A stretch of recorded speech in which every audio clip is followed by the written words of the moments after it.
भारत माता की। एक बार जोरदार तालियों के साथ माई दंतेश्वरी की इस पावन धरा बस्तर की माटी में आदरणीय हम सबके मार्गदर्शक आम आदमी पार्टी के राष्ट्रीय संयोजक आदरणीय अरविंद केजरीवाल जी और पंजाब के मुख्यमंत्री भगवंत मान जी का मैं बस्तर की इस पावन माटी में मंच के माध्यम से हार्दिक स्वागत करता हूं, अभिनंदन करता हूं, वंदन करता हूं। एक बार जोरदार तालियों के साथ पीछे तक एक बार हाथ उठा के एक बार सब लोग स्वागत करेंगे। और कार्यक्रम को गति प्रदान करते हुए मैं अपना उद्बोधन के लिए आदरणीय आम आदमी पार्टी के प्रदेश अध्यक्ष माननीय कोमल हुपेंडी जी को मैं आमंत्रित करता हूं। एक बार जोरदार तालियों के बीच हम सबके बीच आम आदमी पार्टी के प्रदेश अध्यक्ष माननीय कोमल हुपेंडी जी।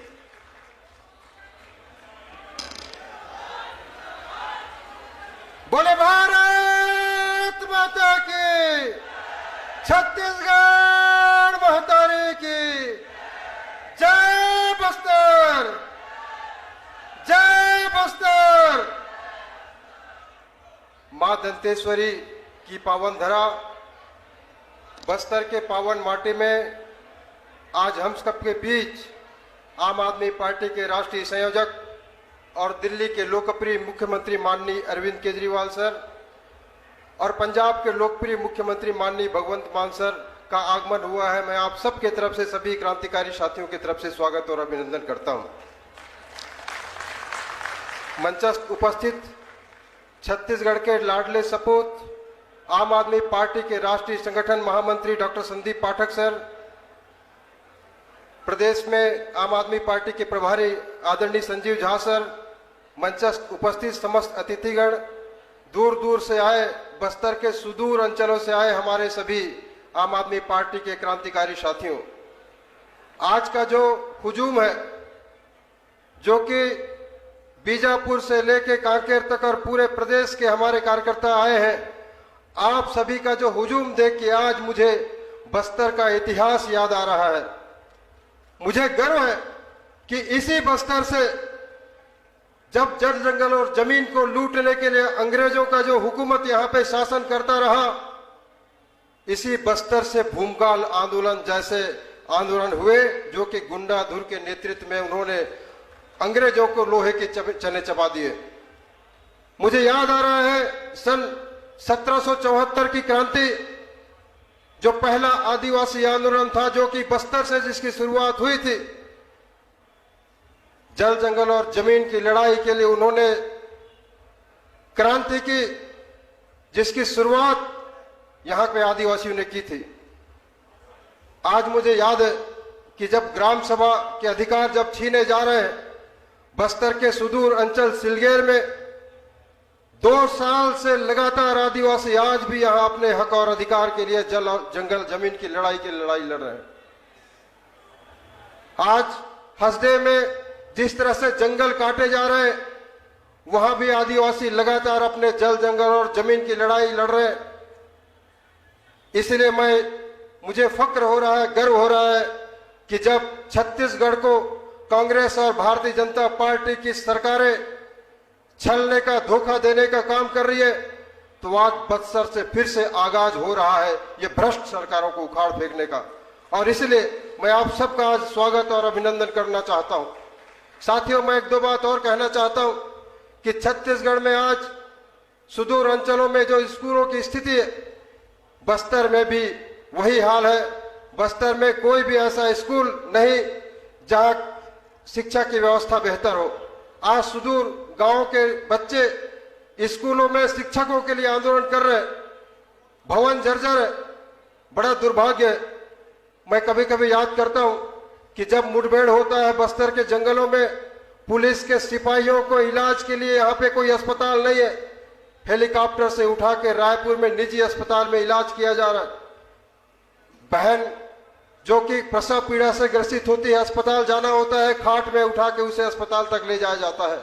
इस तरह से हम देखें, ना तो शिक्षा की व्यवस्था बस्तर में अच्छा है, ना तो स्वास्थ्य की व्यवस्था अच्छा है।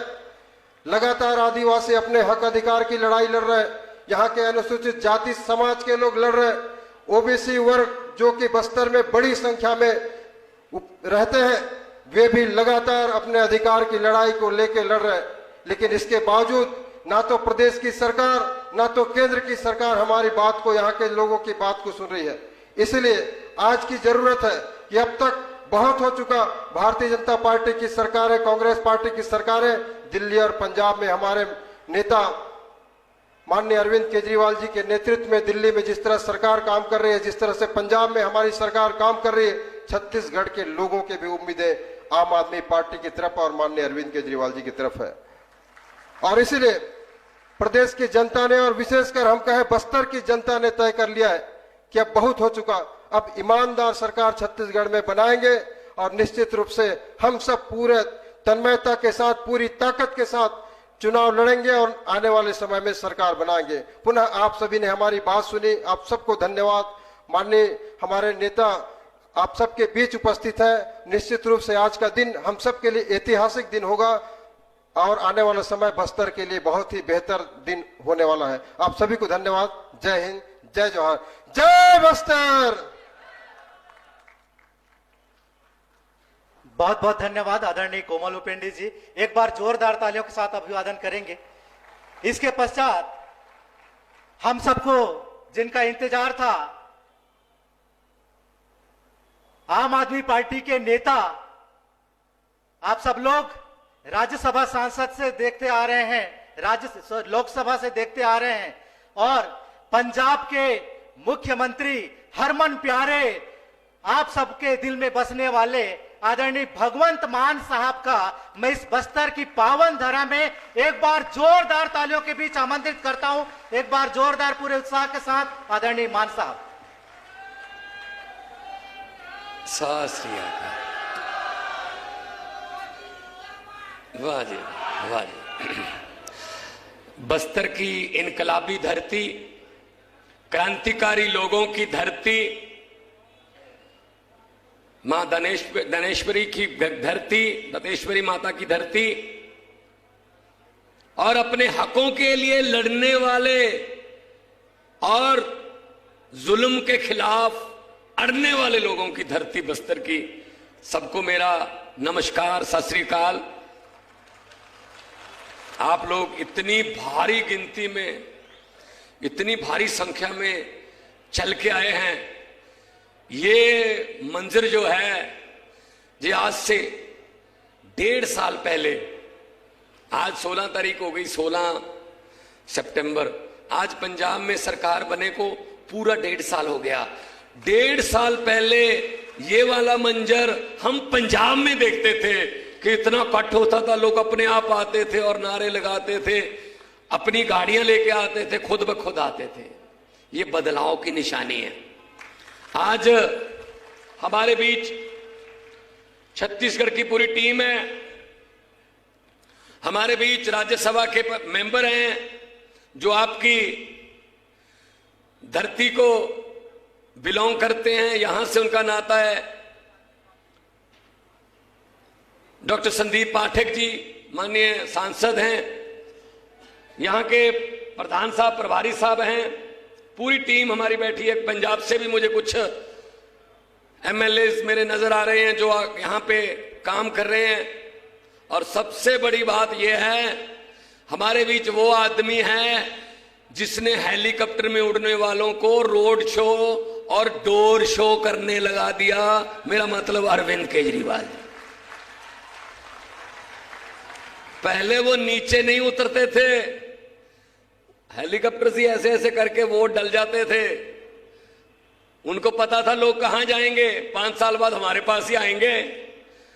लेकिन अरविंद केजरीवाल जी ने जो देश की राजनीति की दशा और दिशा बदली, अब उनके मैनिफेस्टो में भी स्कूलों की बात करने लगे हैं वो, अब वो भी बिजली की बात करने लगे हैं, अब वो भी अस्पतालों की बात करने लगे हैं, अब वो भी रोजगार की बात करने लगे हैं। उनके मैनिफेस्टो बदल दिए भाई साहब, बहुत बड़ी बात होती है ये, उनके मैनिफेस्टो बदल दिए।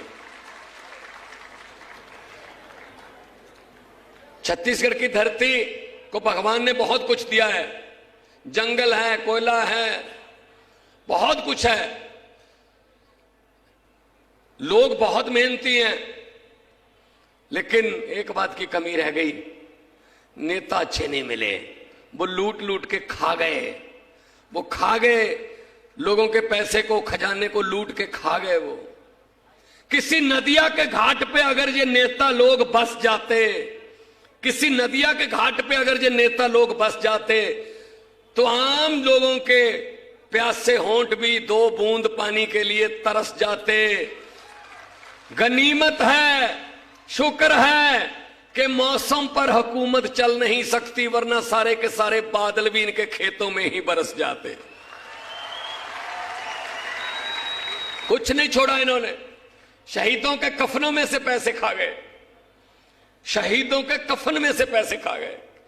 कौन सा ऐसा सेक्टर है जो छोड़ दिया इन्होंने कि यहां से नहीं खाए इन्होंने? तो भाई साहब, आम आदमी पार्टी ईमानदार पार्टी है।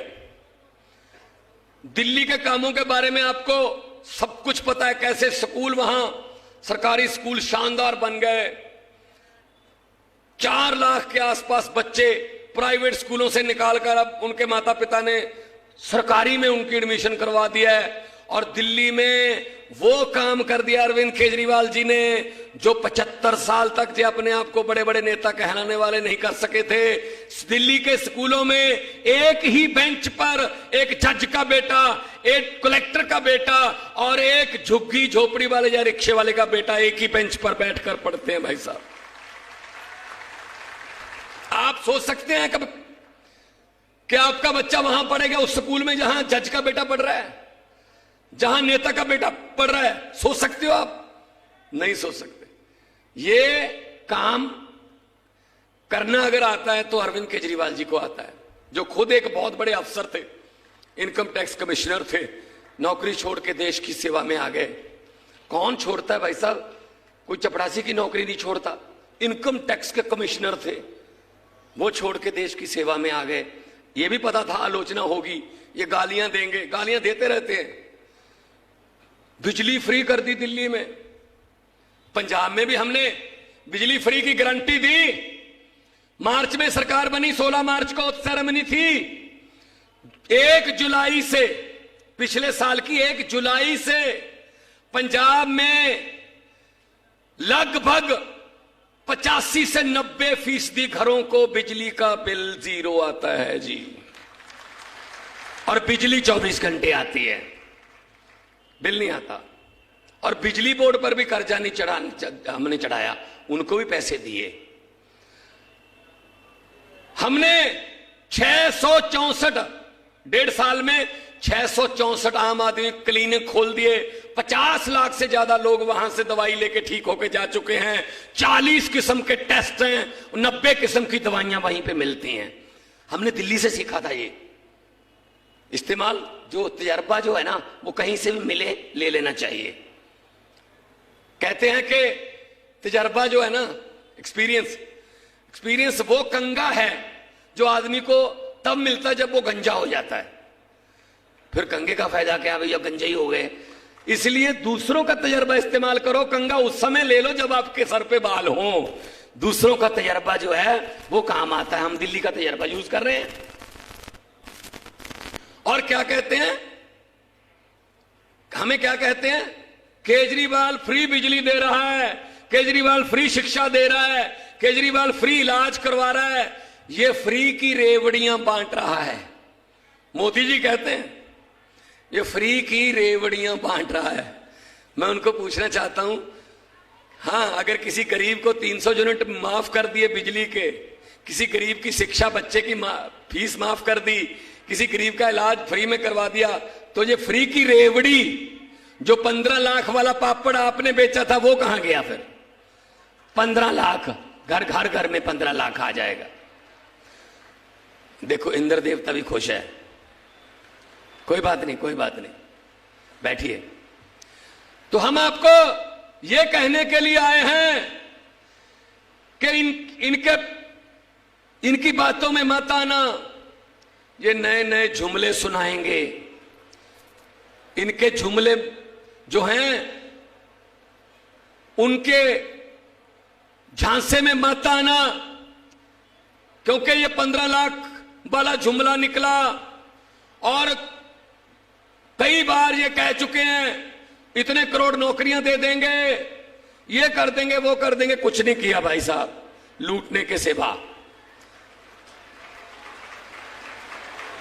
मैंने तो पार्लियामेंट में भी बोल दिया था, मैंने कहा कि 15 लाख की रकम लिखता हूं तो स्याही सूख जाती है, काले धन के बारे में सोचता हूं तो कलम रुक जाती है, हर बात ही जुमला निकली, अब तो यह भी शक है कि चाय बनानी आती है।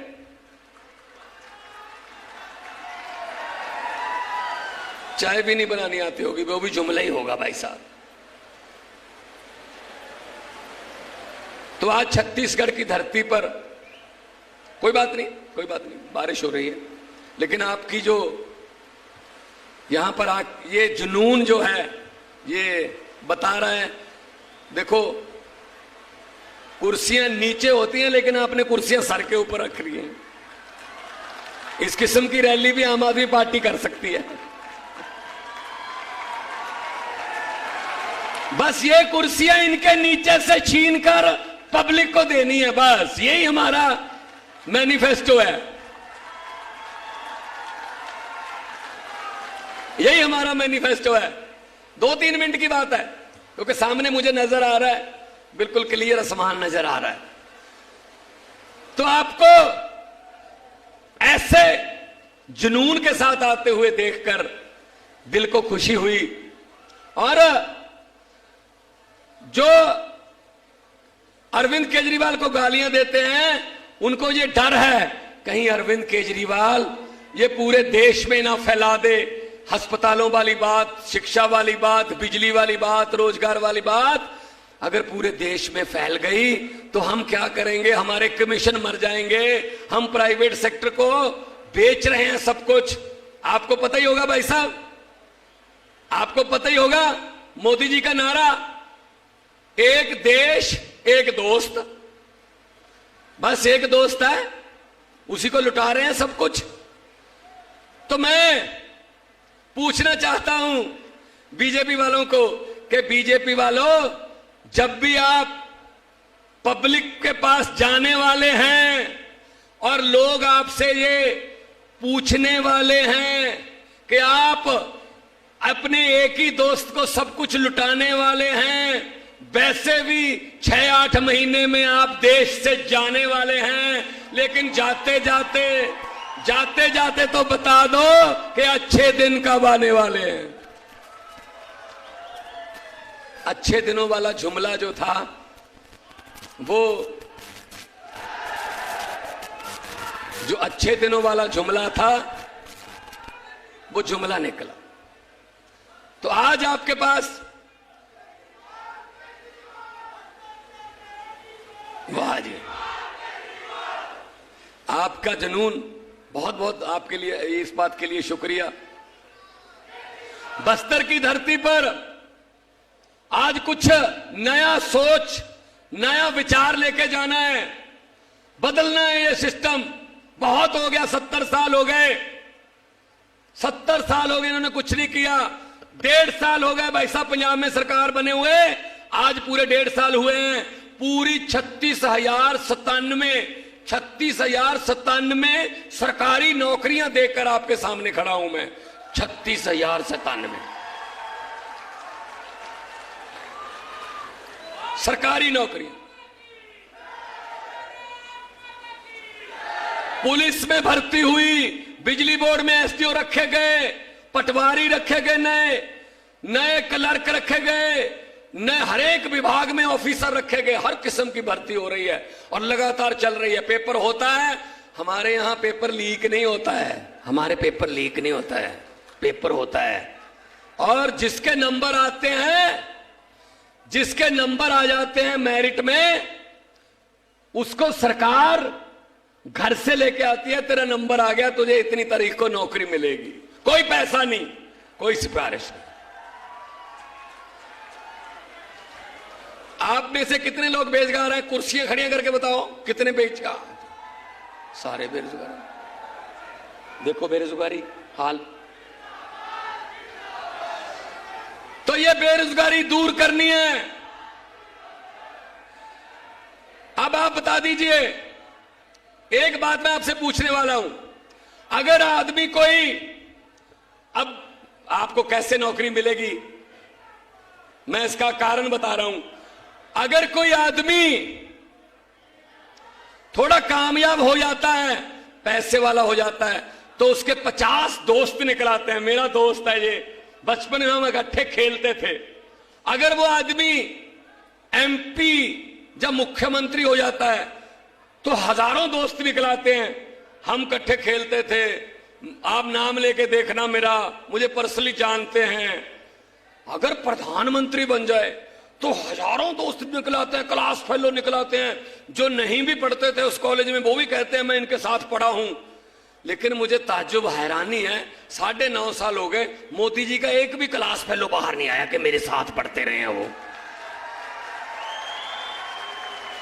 पता नहीं तो भेष बदल के जाते थे कॉलेज, पता नहीं तो जाते ही नहीं थे।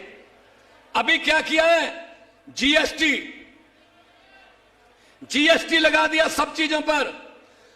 अभी नई खबर है कि जो हॉस्टल हैं, स्कूल और यूनिवर्सिटी के जो हॉस्टल हैं, उन हॉस्टलों की फीस पर जीएसटी लगा रहे हैं 18%। हॉस्टल में जो बच्चे रहते हैं उनकी जो फीस है हॉस्टल की, उस पर जीएसटी लगा रहे हैं 18%। इसका मतलब तो ये नया नारा होना चाहिए बीजेपी का कि ना खुद पढ़ा हूं ना किसी को पढ़ने दूंगा। उनको क्या पता फीस देने में कितनी दिक्कत होती है, मेस का बिल कैसे आता है। कभी हॉस्टल में गए हो तो पता चले। 4th क्लास का आपको पता ही है, कहानी सुनाते हैं सीएम साहब, 4th पास राजा। तो इनकी बातों में मत आना। हमारा तो चुनाव चिन्ह ऐसा है जो सफाई करता है, झाड़ू।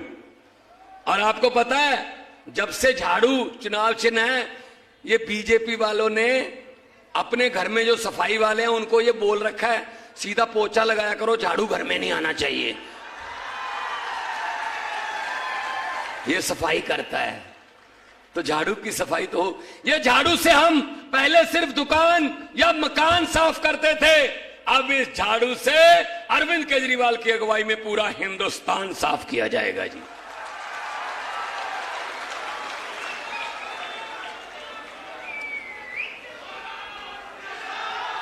हम लोग जो कहते हैं वो करते हैं, और जो कर सकते हैं वही कहते हैं। हम लोग झूठ नहीं बोलते।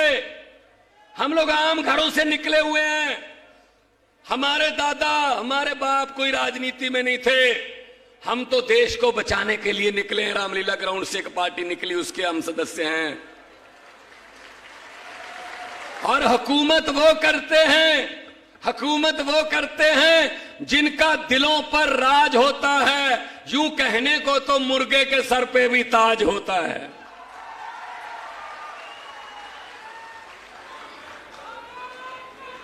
जय।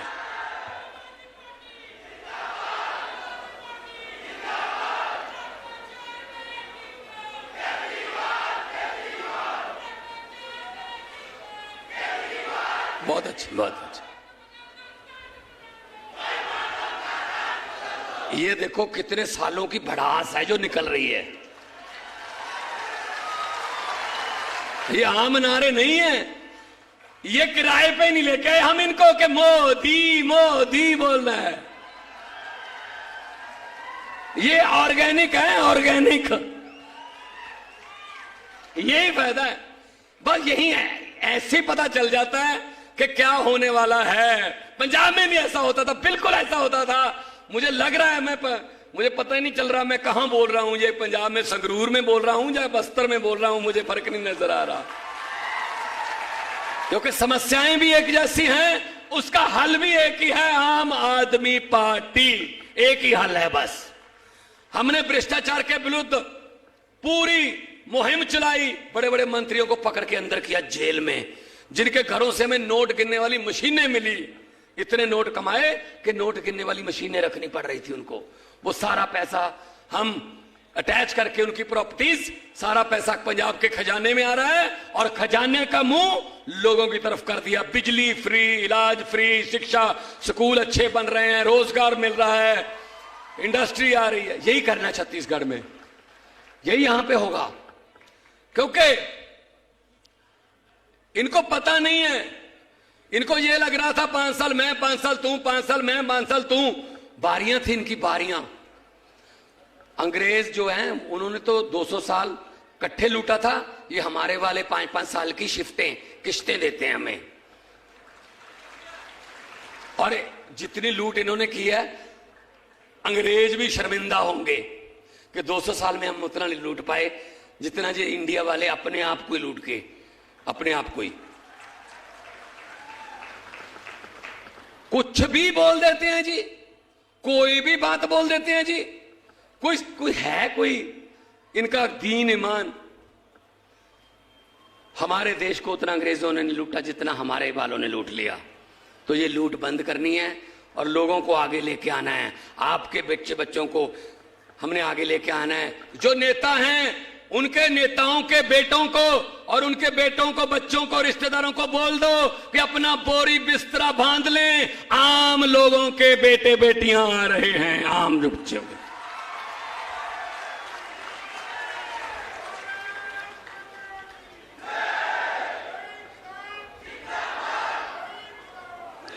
एक बात और बोलना चाहता हूं, अभी 200 रुपए सिलेंडर सस्ता कर दिया ना, लेकिन ये तो नहीं बताया ना बढ़ाया कितना था। वो वाली बात है। ये बात गांव में जाके अपने सुनाना जरूर है हर एक बंदे को कि भगवंत मान आया था बस्तर में, ये बात बता के गया। एक घर में शादी थी लड़की की, जो ये 200 रुपए वाला सिलेंडर आखिरी महीने में किया ना, उस पर है।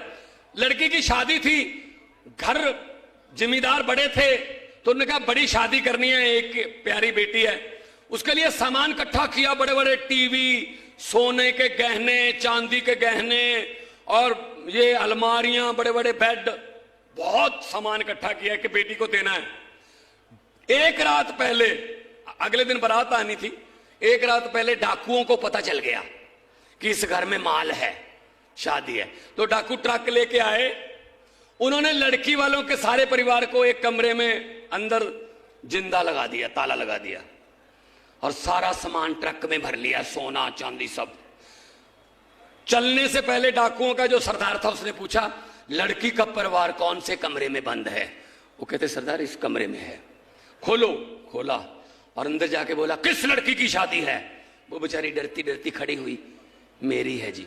तो डाकू ने 100 रुपए का नोट निकाला, ये बेटा शगन ले ले, आशीर्वाद है हमारा, खुश रहो।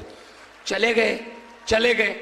अगले दिन पुलिस आई, भाई साहब उस घर का कोई भी जी, उस घर का कोई भी बंदा पुलिस के पास डाकुओं के खिलाफ रिपोर्ट लिखाने के लिए तैयार नहीं था। कहता लूट के भले ही ले गए लेकिन बंदे बड़े अच्छे थे, 100 रुपया शगन दे गए। वो वाली आपके साथ होती है भाई साहब, देश की जनता के साथ। 4.5 साल लूटते हैं और आखिर में आखिरी 6 महीने में 200 रुपए का सिलेंडर का शगन दे देते हैं, ये शगन ले लो। और हम समझते हैं बंदे बड़े अच्छे हैं, चाहे 4.5 साल लूटा है लेकिन सिलेंडर का शगन दे दिया 200 रुपए। भाई साहब इनकी बातों में मत आना, हमने तो ये देखे हुए हैं, भगाए हुए हैं। आपको पता है बीजेपी दिल्ली में पहले बार 2015 में कितनी सीट थी? आम आदमी पार्टी की 67, इनकी 3, और पंजाब में 117 सीटें हैं, इनकी कितनी हैं बीजेपी वालों की? 2। मैंने कहा स्कूटर पे बैठ के आ जाए विधानसभा, ये वाली पार्टी है ये। तो इनको भाई साहब सफाई कर दी, आम आदमी पार्टी जहां जाती है सफाई कर देती है। इसी बात से ये डरते रहते हैं, कभी हमारी रैली को रोक लो, कभी बोर्ड ना लगने दो, कहीं हमारे पोस्टर उतार दो। तो ये वाली दरियाओं को रोका नहीं जा सकता, दरिया अपना रास्ता खुद बनाते हैं। तो मैं ये कहना चाहता हूं कि अभी 2 नारे लगाने हैं, क्योंकि इनकलाबी धरती है, अंग्रेजों के खिलाफ, जुल्मों के खिलाफ लड़ती रही है। जिस धरती से मैं आया हूं पंजाब से, वो भी इनकलाबी धरती है, शहीद भगत सिंह की धरती है, करतार सिंह सराभा की धरती है, राजगुरु सुखदेव की धरती है। तो इनकलाब का नारा लगाएंगे, इतना जोर से लगे कि इनको पता चल जाए, दोनों हाथों पर उठाकर इनकलाब। देखो यहां पे बीजेपी वाले भी आए होंगे, भाई आना पड़ता उनको, उनके आका उनको भेजते हैं, जाओ देखो वो क्या बताएंगे। जाके उनसे पूछा जाएगा भगवंत मान ने क्या बोला, बोल जी हाँ ये बोला। केजरीवाल ने क्या कहा, जी उन्होंने ये कहा। फिर वो पूछेंगे नारे जो लग रहे थे वो कितनी जोर से लग रहे थे, तब इतनी जोर से नारे लगाओ कि वो उनको ये बोलने पर मजबूर हो जाएं, बीजेपी के जो आए हुए हैं, कि जी इसमें हमसे पूछने वाली बात कौन सी है, आपके घर पे भी तो सुने ही होंगे। दोनों हाथ ऊपर उठाकर इनकलाब इनकलाब, भारत माता की वंदे, बोले सो निहाल। बहुत बहुत धन्यवाद, बहुत बहुत शुक्रिया, आपने इतने प्यार से मुझे सुना, इतना प्यार इज्जत मान दिया। खुश रहो, आबाद रहो, जिंदाबाद रहो। लोगों को अक्सर कहते सुना है कि जिंदा रहे तो फिर मिलेंगे, लेकिन इस दिल ने कहा है मिलते रहे तो जिंदा रहेंगे। बहुत बहुत मेहरबानी, बहुत बहुत शुक्रिया, धन्यवाद। बहुत बहुत धन्यवाद। एक बार जोरदार तालियों के साथ आभार व्यक्त करेंगे आदरणीय मान साहब का। इसके पश्चात हम सबको जिनका इंतजार है, ईमानदार राजनीति के प्रेरणाता, हम सबके नेता, आदरणीय आम आदमी पार्टी के राष्ट्रीय संयोजक और दिल्ली के यशस्वी मुख्यमंत्री माननीय अरविंद केजरीवाल जी को मैं आमंत्रित करूंगा। एक बार आप सब लोग अपने स्थान में खड़े होके एक बार जोरदार जयकारा लगाएंगे। बोले भारत माता की। भ्रष्टाचार का एक ही काल, भ्रष्टाचार का एक ही काल। बड़े ही सम्मानपूर्वक आदरणीय केजरीवाल साहब। दोस्तों, अभी 4 दिन पहले जम्मू कश्मीर के अनंतनाग में आतंकवादियों के साथ मुठभेड़ करते हुए हमारे देश के 3 आर्मी ऑफिसर्स शहीद हो गए और कल एक चौथे आर्मी ऑफिसर जो कि जख्मी हुए थे, उन्होंने भी अस्पताल में दम तोड़ दिया। पूरा देश उनकी शहादत को सम्मान करता है। उनकी आत्मा को शांति मिले, भगवान उन्हें अपने चरणों में स्थान दे, इसके लिए मेरी आपसे गुजारिश है कि 2 मिनट खड़े होकर उनकी आत्मा की शांति के लिए हम सब लोग मौन रखेंगे।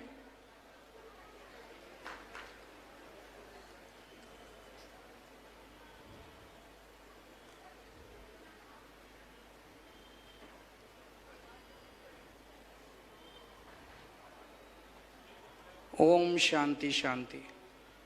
बैठ जाइए। दोस्तों, अभी 4 दिन पहले जम्मू कश्मीर के अनंतनाग में आतंकवादियों के साथ मुठभेड़ में हमारे देश के 3 जवान शहीद हो गए।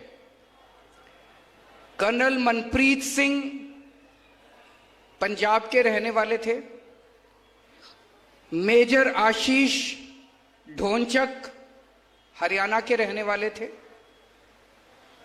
हुमायूं भट्ट जम्मू कश्मीर पुलिस में डीएसपी थे, 2 महीने की बेटी को पीछे छोड़ के गए हैं, और एक चौथे ऑफिसर जो कल शहीद हो गए। पूरा देश उनको सम्मान करता है, पूरा देश उनकी शहादत के ऊपर बहुत दुखी है। लेकिन दोस्तों, ज्यादा बड़ा दुख इस बात का है कि जिस वक्त उनकी शहादत की खबर आ रही थी, जिस वक्त वो आतंकवादियों के साथ मुठभेड़ कर रहे थे, मुठभेड़ करते हुए जिस वक्त वो शहीद हुए और शहादत की खबर पूरे देश में फैली, उस वक्त दिल्ली में भारतीय जनता पार्टी के हेडक्वार्टर के अंदर जश्न मनाया जा रहा था। हम ये मान सकते हैं कि जब बीजेपी वालों ने जश्न मनाना शुरू किया होगा तब तक खबर नहीं मिली होगी, लेकिन जिस वक्त वो जश्न मना रहे थे तब तक पूरे देश में खबर फैल चुकी थी। देश के प्रधानमंत्री, देश के रक्षा मंत्री, देश के गृह मंत्री तीनों वहां पे बीजेपी हेडक्वार्टर में मौजूद थे और जश्न मना रहे थे। टीवी पे चल रहा था कि वहां पे हमारे 3 आर्मी ऑफिसर्स शहीद हो गए। क्या जश्न को रोका नहीं जाना चाहिए था? जश्न को बीच में रोकना नहीं चाहिए था? क्या जश्न मनाना सही था? पूरे देश को बड़ा दुख हुआ। मैं देख रहा हूं आज 1 लाख से ज्यादा लोग यहां मौजूद हैं। दूर तक जहां तक नजर जा रही है लोग मौजूद हैं। बारिश बार बार आ रही है लेकिन लोग भी डटे हुए हैं। अभी तक लोगों के सर दिखाई दे रहे थे, अब कुर्सियां दिखाई दे रही है। सबने अपने सर पे कुर्सियां रख ली। आपको मैं नमन करता हूं, आपका शुक्रिया अदा करता हूं दिल से कि आप लोग यहां डटे हुए हैं। और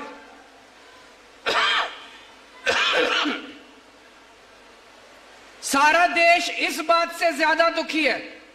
हमारा पहला दुख है कि हमारे 4 आर्मी ऑफिसर्स शहीद हो गए। हमारा दूसरा बड़ा दुख है कि हमारे देश, जब वो हमारे जवान, हमारे आर्मी ऑफिसर शहीद हो रहे थे और मुठभेड़ में मारे गए, हमारे देश के प्रधानमंत्री, गृह मंत्री और डिफेंस मिनिस्टर जश्न मना रहे थे। तीसरा बड़ा दुख है, आज 4 दिन हो गए इस बात को। 4 दिन पहले वो मुठभेड़ में शहीद हुए थे। अभी तक प्रधानमंत्री ने उनके दुख में 2 शब्द नहीं बोले हैं, एक ट्वीट नहीं किया। हर चीज पे ट्वीट करने वाले प्रधानमंत्री, हर चीज पे ट्वीट करने वाले गृह मंत्री। हमारे देश के 3 जवान शहीद हो गए आतंकवादियों से मुठभेड़ करते करते। क्या मजबूरी है? आपके मुंह से जबान क्यों नहीं निकल रही है? आपको क्या दुख नहीं होता? इनको देश से कोई लेना देना नहीं है। अभी थोड़े दिन पहले सारी देश की 28 विपक्षी पार्टियों ने मिलकर एक गठबंधन बनाया। सुना आप लोगों ने? एक गठबंधन बनाया देश की 28 पार्टियों ने मिलकर। उसका नाम रखा इंडिया। 28 पार्टियों ने मिलकर गठबंधन बनाया, उसका नाम रखा इंडिया। इन लोगों को इतनी चिढ़ मची, ये बीजेपी वाले इतने बौखला गए, बोले हम भारत का नाम बदलेंगे, अब इंडिया नहीं बोलेंगे। अरे तुम्हारे पिताजी का इंडिया, 140 करोड़ लोगों का इंडिया है। 140 करोड़ लोगों का इंडिया, तुम्हारे पिताजी का इंडिया नहीं है। इंडिया हमारे दिल में बसता है, भारत हमारे दिल में बसता है, हिंदुस्तान हमारे दिल में बसता है। अरे किस किस के दिल से निकालोगे तुम इंडिया? एक बार जोर से सारे जने बोल दो, I love my India, I love my India, I love my India. हम अपने भारत से प्यार करते हैं। भारत माता की, भारत माता की। हम अपने हिंदुस्तान से प्यार करते हैं। सारे जहां से अच्छा। मैं बीजेपी वालों को चैलेंज करना चाहता हूं, हिम्मत है तो इंडिया का नाम बदल के दिखाओ तुम। 140 करोड़ लोगों का इंडिया है, 140 करोड़ लोग लोगों के दिल में बसता है इंडिया। थोड़े दिन पहले तक, पिछले साल तक ये लोग प्रोग्राम चलाते थे, digital India, stand up India, क्या क्या था, make in India, skill India, है जी, ले देखो इंडिया। ये इतने प्रोग्राम चलाते थे इंडिया इंडिया पे। ऑपोजिशन वालों ने अपना नाम इंडिया रख लिया तो कहते हैं हम इंडिया नाम बदलेंगे। कल हम लोग अपना नाम भारत रख लेंगे तो तुम भारत का भी नाम बदलोगे। हम अगली मीटिंग में ऑपोजिशन वाले सारे मिलके अपने गठबंधन का नाम भारत रख लेंगे तो तुम भारत नाम भी बदलोगे। तुम्हारे पिताजी का है भारत, तुम्हारे पिताजी का इंडिया। खबरदार अगर तुम लोगों ने इंडिया का नाम बदलने की हिम्मत की तो 140 करोड़ लोग उठ के बीजेपी वालों को इस देश से बाहर भगा देंगे।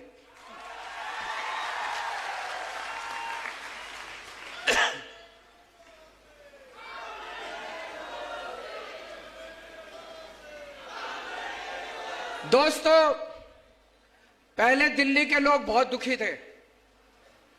एक बार ये पार्टी, एक बार वो पार्टी, एक बार ये पार्टी, दोनों ने सेटिंग कर रखी थी, 5 साल तुम, 5 साल हम, 5 साल तुम, 5 साल हम।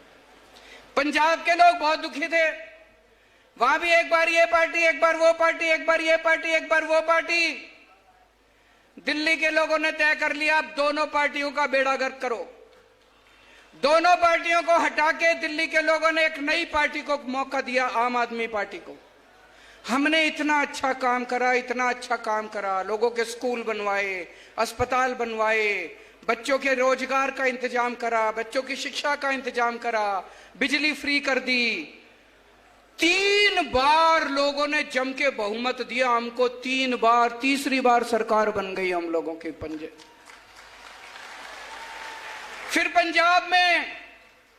पंजाब में लोगों ने इतना भारी बहुमत दिया, पंजाब के लोगों को पता चला अरे दिल्ली के लोग तो बड़े खुशहाल हैं, दिल्ली के लोग तो बड़े सुखी हैं, हम भी देंगे इनको मौका। पंजाब के लोगों ने मौका दिया। अभी मैं 3 दिन पंजाब का दौरा करके आ रहा हूं। पंजाब के लोग भी बहुत खुश हैं, वहां भी स्कूल बनने लग गए, अस्पताल बनने लग गए, लोगों का इलाज मुफ्त होने लग गया, पंजाब में बिजली मुफ्त हो गई। छत्तीसगढ़ वालों, आप भी एक मौका आम आदमी पार्टी को देके देखो। इन दोनों पार्टियों को भूल जाओगे, मैं कह रहा हूं। एक मौका दे दो, अगले 50 साल तक आप इन दोनों पार्टियों को वोट नहीं दोगे, मेरा चैलेंज है। मैं आज आपको 10 गारंटी देके जा रहा हूं।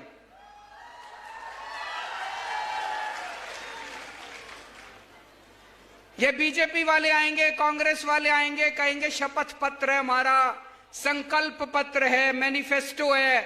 हमारा कोई मैनिफेस्टो नहीं होता, हम गारंटी देते हैं। आजकल इन्होंने हमारी गारंटी शब्द भी ले लिया। कांग्रेस वाले भी कहते हैं गारंटी देंगे, बीजेपी वाले भी कहते हैं गारंटी देंगे। उस पे भरोसा मत करना। केवल केजरीवाल की गारंटी असली गारंटी है, बाकी सब फर्जी गारंटी है। मैं आज आपको केजरीवाल की गारंटी देके जा रहा हूं। पहली गारंटी, आपके यहां बिजली आती है, पावर कट लगता है, बिजली जाती है, खूब जाती है बिजली, लंबा लंबा पावर कट लगता है। आज आपको गारंटी देके जा रहा हूं। पहले दिल्ली में भी 8-8 घंटे के पावर कट लगते थे। पंजाब में 1.5 साल पहले सरकार बनी है, उसके पहले 10-10 घंटे के पावर कट लगते थे। अब दिल्ली में 24 घंटे बिजली मिलती है, पंजाब में 24 घंटे बिजली मिलती है। एक मौका दे दो, 2 साल के अंदर आपकी 24 घंटे बिजली कर दूंगा पूरे छत्तीसगढ़ के अंदर। बिजली के बिल ज्यादा आते हैं कि नहीं आते? दिल्ली में बिजली मुफ्त कर दी, पंजाब में बिजली मुफ्त कर दी। एक मौका दे दो, सरकार बनने के 3 महीने के अंदर आपकी बिजली मुफ्त कर दूंगा। लेकिन एक बात है, बिजली मुफ्त भी कर दी, लेकिन कई लोग ऐसे हैं जिनके फर्जी बिजली के बिल आए हुए हैं, पुराने आ रखे कि नहीं आ रखे। किसी के 10,000 का, किसी का 20,000 का। जब बिजली के बिल ठीक कराने जाते हो तो बाबू कहता है 5,000 रुपए दो, नहीं तो बिजली का बिल ठीक नहीं करूंगा। कहता है कि नहीं कहता? आपके 30 अक्टूबर, अभी जो 30 अक्टूबर आने वाली है, 30 अक्टूबर तक के सारे पुराने बिजली के बिल माफ कर देंगे और आगे आपके बिजली मुफ्त कर देंगे। दिल्ली में भी किया था, पंजाब में भी किया था। पंजाब में हमारी 16 मार्च को सरकार बनी थी। 31 दिसंबर तक के पहले जितने बिजली के बिल थे सारे माफ कर दिए, सारे जीरो कर दिए। अब पंजाब में भी लोगों के बिजली के बिल जीरो आते हैं, दिल्ली में भी लोगों के बिजली के बिल जीरो आते हैं। फोन करके पूछ लेना। दूसरी गारंटी, शिक्षा की गारंटी। आपके बच्चे, मैं पूछना चाहता हूं, यहां पे कितने लोगों के बच्चे सरकारी स्कूल में पढ़ते हैं? हाथ खड़े करें। सरकारी स्कूल से खुश हो? खराब है सरकारी स्कूल? आपके बच्चे मेरे बच्चे, आपके बच्चों को मैं अपना बच्चा मान के, जैसी शिक्षा मैंने अपने बच्चों को दी है ऐसे शानदार सरकारी स्कूल बना दूंगा। दिल्ली में सारे सरकारी स्कूल बदल दिए, पंजाब में सिलसिला शुरू हो गया। पहला सरकारी स्कूल अभी शानदार बनाया है, दिल्ली पंजाब के भी सारे स्कूल ठीक कर रहे हैं। छत्तीसगढ़ के सारे सरकारी स्कूल इतने शानदार बना देंगे, लोग अपने बच्चों को प्राइवेट से निकाल निकाल के सरकारी स्कूल में भर्ती कराएंगे। आपके बच्चों की जिम्मेदारी लेके जा रहा हूं। कोई पार्टी नहीं कहेगी 75 साल हो गए भारत को आजाद हुए, मेरे को बता देना किसी पार्टी ने आके आपको कहा हो कि आपके बच्चों को अच्छी शिक्षा दे दूंगा। कोई पार्टी नहीं कहेगी। कोई पार्टी नहीं चाहती कि लोग पढ़ें। पार्टियां चाहती हैं लोग अनपढ़ रहेंगे तो हमारा वोट बैंक बन के रहेंगे, समझ नहीं रहेगी। मैं चाहता हूं आपके बच्चे तरक्की करें। मैं चाहता हूं आपके बच्चों को इंजीनियर बनाऊं, डॉक्टर बनाऊं, वकील बनाऊं, आपके बच्चों को बड़ा आदमी बनाऊं। आपके बच्चे डॉक्टर बनेंगे, इंजीनियर बनेंगे, तभी तो गरीबी दूर होएगी। होएगी कि नहीं होएगी? आपके बच्चों की जिम्मेदारी लेके जा रहा हूं, आपके बच्चों को अच्छी शिक्षा दूंगा। और जितने कच्चे टीचर हैं सारे कच्चे टीचरों को पक्का करेंगे। अभी अभी भगवंत मान साहब ने 12,500 कच्चे टीचरों को पक्का किया है पंजाब के अंदर पिछले हफ्ते। आपको स्वास्थ्य की गारंटी देके जा रहा हूं। आज अगर घर में कोई बीमार हो जाए, भाई साहब सब कुछ लुट जाता है। बड़ी बीमारी हो, हार्ट अटैक हो जाए, कुछ बड़ी बीमारी हो जाए, जमीन बेचनी पड़ जाती है, गहने बेचने पड़ जाते हैं। और बड़ी बीमारी तो छोड़ो, अभी हमारे छत्तीसगढ़ के अध्यक्ष बता रहे थे कि कैसे अगर छोटी बीमारी भी हो, प्रसव भी हो, तभी खाट के ऊपर लेके उसको दूर तक अस्पताल लेके जाना पड़ता है। अस्पताल आसपास गांव के अंदर कहीं नहीं है कि नहीं है? दोस्तों, आपके परिवार के अंदर अगर कोई भी बीमार होगा, चाहे कितनी छोटी बीमारी हो, चाहे कितनी बड़ी बीमारी हो, उसकी जिम्मेदारी मेरी। सबका इलाज मुफ्त कराऊंगा, सारी दवाइयां मुफ्त, सारे टेस्ट मुफ्त, सारा ऑपरेशन मुफ्त। और ये कहने से नहीं होगा, ये केवल मैंने कह दिया, ऐसे नहीं होगा। उसके लिए हमें खूब सारे मोहल्ला क्लिनिक खोलने पड़ेंगे। दिल्ली में 550 मोहल्ला क्लिनिक चल रहे हैं, पंजाब में 650 मोहल्ला क्लिनिक शुरू हो गए। छत्तीसगढ़ के गांव गांव के अंदर मोहल्ला क्लिनिक खोलेंगे। आपके अपने बीमार आदमी को आपको खाट पे दूर लेके जाना नहीं पड़ेगा। आपके गांव में एक मोहल्ला क्लिनिक, गांव क्लिनिक खोलेंगे, गांव क्लिनिक। उसमें आपकी सारी दवाइयां फ्री होगी, सारे टेस्ट फ्री, सारा इलाज फ्री। और अगर बड़ी बीमारी हो जाए, आपके जितने सरकारी अस्पताल हैं सारे सरकारी अस्पताल शानदार बनाएंगे, प्राइवेट से अच्छे बनाएंगे, उसमें सारा इलाज मुफ्त होगा। चाहे जितनी बड़ी बीमारी हो, 30 लाख 40 लाख रुपए का भी ऑपरेशन है वो भी आपका फ्री में होएगा, चाहे अमीर आदमी हो चाहे गरीब आदमी।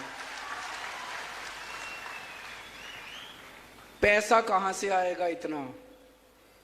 ये जितनी पार्टियां कहती हैं सरकार तो घाटे में चल रही है, सरकार तो घाटे में चल रही है।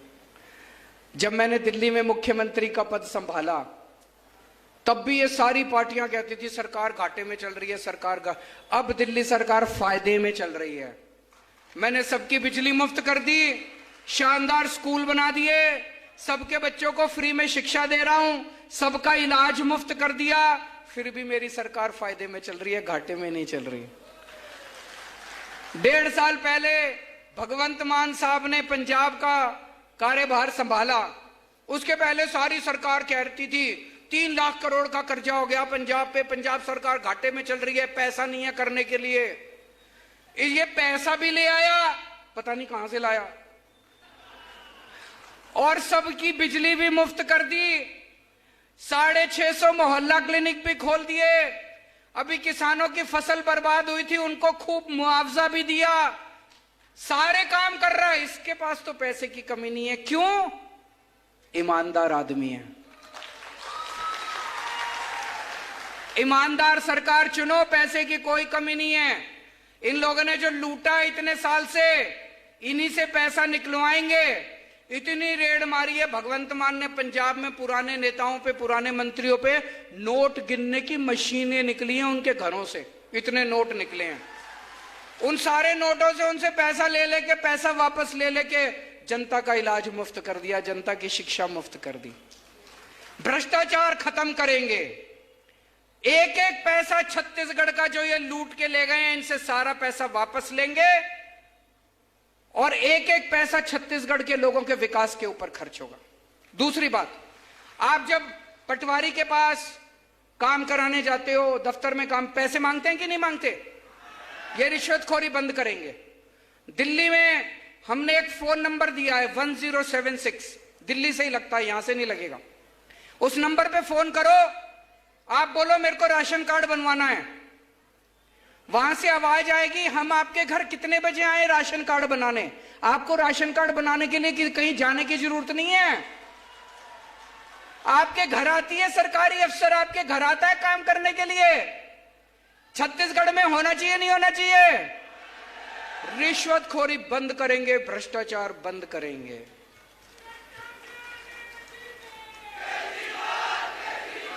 रोजगार का इंतजाम करेंगे अपने बच्चों के लिए।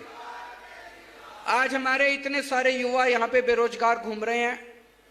दिल्ली में हमने लगभग 12 लाख बच्चों के लिए रोजगार का इंतजाम किया, 12 लाख बच्चों के लिए। अभी पंजाब में 1.5 साल हुआ है सरकार बने, इन्होंने 36,000 सरकारी नौकरियां निकाली हैं, पटवारी की, सब इंस्पेक्टर की, क्लर्क की, इस डिपार्टमेंट में, उस डिपार्टमेंट, पुलिस में 36,000 सरकारी नौकरियां बिना रिश्वत के, बिना सिफारिश के, मेरिट के आधार के ऊपर सबको नौकरी मिली।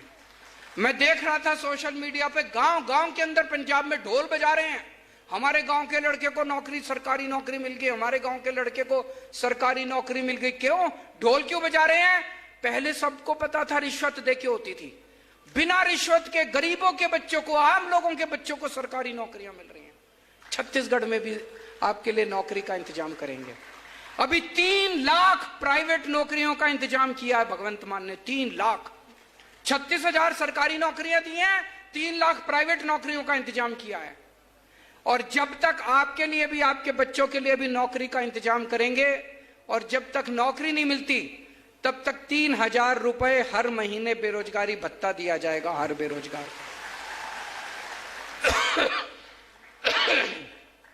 जितनी हमारी मां बहनें हैं, 18 साल से ऊपर की हर महिला को 1,000 रुपए महीना उनके खर्चे के लिए दिया जाएगा। हमारी बेटियां हैं, कॉलेज जाना है, कॉलेज जाने के पैसे नहीं है, कई लड़कियों की पढ़ाई छूट जाती है, उनकी कॉलेज की पढ़ाई पूरी हो जाएगी। कोई महिला है, गृहिणी है, घर में पैसे की कमी है, बच्चे को, छोटे बच्चे को दूध नहीं पिला पाती, 1,000 रुपए महीना होगा, दूध पिला लेगी अपने बच्चे को। माँ है, कोई बेटी आती है घर, माँ का मन करता है बेटी के हाथ में पैसे रख दूं, उसके पास पैसे नहीं है, बेटे की तरफ देखती है। अब उसको, माँ को किसी बेटे से पैसे लेने की जरूरत नहीं है, अब वो अंदर जाएगी, अपनी पोटली से आम आदमी पार्टी वाले 1,000 रुपए निकालेगी और उसके हाथ में रख देगी, अपनी बेटी के हाथ में। दिल्ली में हम सबको तीर्थ यात्रा कराते हैं, अयोध्या ले जाते हैं, हरिद्वार ऋषिकेश ले जाते हैं, द्वारकाधीश ले जाते हैं, रामेश्वरम ले जाते हैं, साईं बाबा ले जाते हैं, मथुरा वृंदावन ले जाते हैं, पुरी ले जाते हैं। बुजुर्गों को तीर्थ यात्रा कराते हैं, आना जाना, खाना पीना, रहना सब फ्री। घर से बस लेके जाती है, ट्रेन में बिठाती है, एसी ट्रेन में ले जाते हैं, एसी होटल में रुकवाते हैं, सारा कुछ फ्री। इतना आशीर्वाद देते हैं बुजुर्ग, इतना आशीर्वाद देते हैं। छत्तीसगढ़ के भी सारे बुजुर्गों को तीर्थ यात्रा कराऊंगा मैं, जहां कहोगे वहां ले जाएंगे। जिस तीर्थ यात्रा पे आपका मन करता है वहां लेके जाएंगे। अगर कोई दिल्ली का या पंजाब का रहने वाला कोई पुलिस वाला शहीद हो जाए, दिल्ली में पहले उसकी विधवा को एक सिलाई मशीन देती थी सरकार। ये तो अपमान है। अगर कोई पुलिस वाला अपनी ड्यूटी करते हुए शहीद होता है, उसकी विधवा को एक सिलाई मशीन मिलनी चाहिए। अगर कोई दिल्ली या पंजाब में रहने वाला कोई सैनिक बॉर्डर पे शहीद हो जाए, हमने अब इंतजाम किया है, कोई भी ऐसे पुलिस वाला या सैनिक शहीद होता है, उसके परिवार को 1 करोड़ रुपए की सम्मान राशि मुख्यमंत्री खुद उनके घर दे के आते हैं। मैं भी उनके घर दे के आता हूं, मान साहब भी उनके घर दे के आते हैं। छत्तीसगढ़ में भी इसको लागू करेंगे। करना चाहिए नहीं करना चाहिए? जितने कच्चे कर्मचारी हैं, मेरे को पता चला खूब हड़ताल पे, 24 घंटे बेचारों को हड़ताल पे रहना पड़ता। सारे कच्चे कर्मचारियों को पक्का करेंगे। 28,000 कर्मचारियों को अभी तक मान साहब ने पक्का कर दिया है पंजाब के अंदर। 28,000 सारे कच्चे कर्मचारियों को पक्का करेंगे और ये ठेका प्रथा बंद करेंगे। और सबसे बड़ी बात, आज ये यहां पे ढेर सारे आदिवासी समाज के लोग आए हुए हैं। देश को आजाद हुए 75 साल हो गए। इन 75 सालों में सबकी तरक्की हो गई, आदिवासी समाज पिछड़ा रह गया। आदिवासी समाज के साथ सौतेला व्यवहार हुआ है। कोई सरकार, आदिवासी समाज जंगलों में रहता है और सारे इन बड़े बड़े नेताओं की, उद्योगपतियों की नजर, गंदी नजर आपके जल, जंगल और जमीन पे रहती है। पेशा कानून कहता है कि उसका मालिकाना हक आपका है, लेकिन यह मालिकाना हक देना नहीं चाहते आपको। पेशा कानून कहता है कि ग्राम सभा सारे निर्णय लेगी।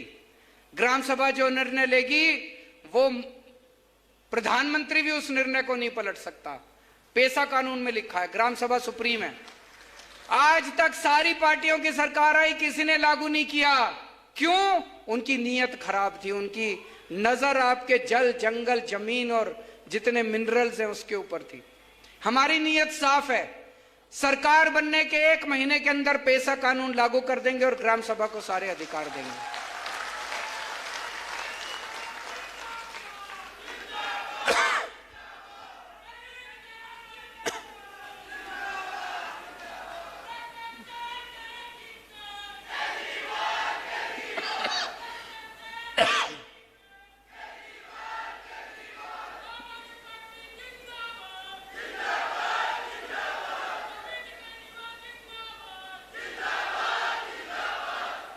जवान फिल्म के बारे में सुना है?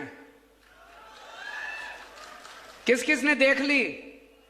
बाकी जने भी देख लेना, बहुत अच्छी पिक्चर है। शाहरुख खान का उसमें एक डायलॉग है, देखा सोशल मीडिया पे चल रहा है डायलॉग शाहरुख खान का। शाहरुख खान कहते हैं वोट डालने जाओ तो ये लोग वोट मांगने आएंगे, धर्म के नाम पे वोट मांगेंगे, जाति के नाम पे वोट मांगेंगे। धर्म के नाम पे वोट मत देना, जाति के नाम पे वोट मत देना। जब वोट मांगने आए तो उनसे पूछना हमारे बच्चों की शिक्षा के लिए क्या करोगे। जब वोट मांगने आए तो उनसे पूछना मेरे घर में कोई बीमार हो जाएगा, उसके इलाज के लिए क्या करोगे। ऐसा बोलते हैं कि नहीं बोलते शाहरुख खान? सुना है डायलॉग? आज पूरे देश में एक ही पार्टी है जो आपके बच्चों की शिक्षा के लिए और आपके इलाज के लिए काम करती है। कोई पार्टी काम नहीं करती। 75 साल हो गए।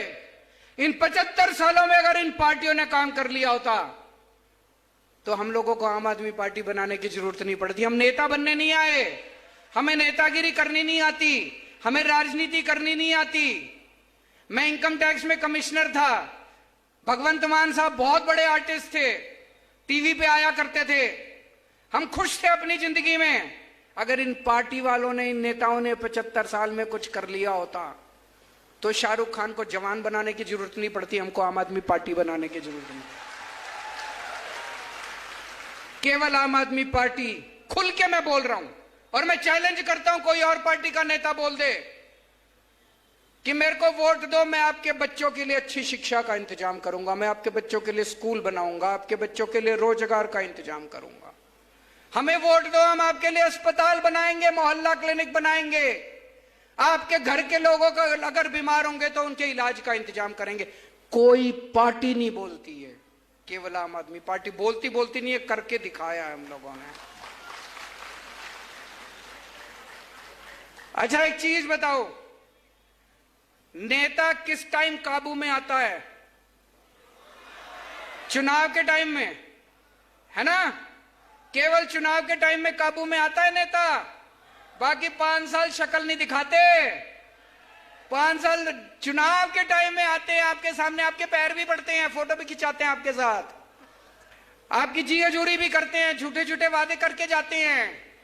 अब इनको बड़ी तकलीफ हो रही है, रोज चुनाव होते हैं, कभी विधानसभा चुनाव, कभी लोकसभा चुनाव, कभी पंचायत के चुनाव, कभी निगम के चुनाव, कभी काउंसिल के चुनाव। इनको बड़ी तकलीफ हो रही है, ये रोज रोज जनता में जाना पड़ता है। इनके ऐशो आराम, इन्होंने खूब अय्याशी कर रखी है, इनके ऐशो आराम में फर्क पड़ रहा है। तो अब ये कि जुमला लेके आए हैं, 1 नेशन 1 इलेक्शन। कह रहे 5 साल में एक ही बार करा लेंगे सारे चुनाव, फिर 5 साल ऐश करेंगे, 4.5 साल पूरी दुनिया में घूमेंगे, पेरिस जाएंगे, अमेरिका जाएंगे, कनाडा जाएंगे, न्यूयॉर्क जाएंगे, टोक्यो जाएंगे, खूब घूम घाम के 4.5 साल बाद आएंगे, फिर आपके सामने हाथ जोड़ के खड़े हो जाएंगे। कह रहे 1 नेशन 1 इलेक्शन कभी मत होने देना। मैं तो कहता हूं हर महीने चुनाव होने चाहिए, ताकि आपके बीच में आते रहे नेता। होना चाहिए कि नहीं होना चाहिए? ये इनकी नीयत खराब है, इनके दिल में खोट है, काला है इनके दिल में, जो कह रहे हैं 1 नेशन 1 इलेक्शन। अरे 1 नेशन 1 इलेक्शन नहीं होना चाहिए, 1 नेशन 1 एजुकेशन। 1 nation 1 education. अमीर के बच्चों को जैसी शिक्षा मिलती है, मेरे गरीब के बच्चों को भी वैसी शिक्षा मिलनी चाहिए। एक जैसी शिक्षा चारों होनी चाहिए कि नहीं होनी चाहिए? जिस स्कूल में अमीरों के बच्चे पढ़ते हैं, जैसी शिक्षा अमीरों के बच्चों को मिलती है, ऐसे ही सरकारी स्कूल होने चाहिए। ऐसी शानदार शिक्षा मेरे किसानों को और मजदूरों को, आदिवासियों को, दलितों को वैसी शिक्षा मिलनी चाहिए। मिलनी चाहिए कि नहीं मिलनी चाहिए? हमें 1 नेशन 1 इलेक्शन नहीं चाहिए, हमें 1 नेशन 1 एजुकेशन चाहिए।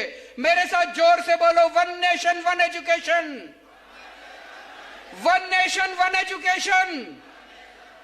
हमें 1 नेशन 1 स्वास्थ्य चाहिए।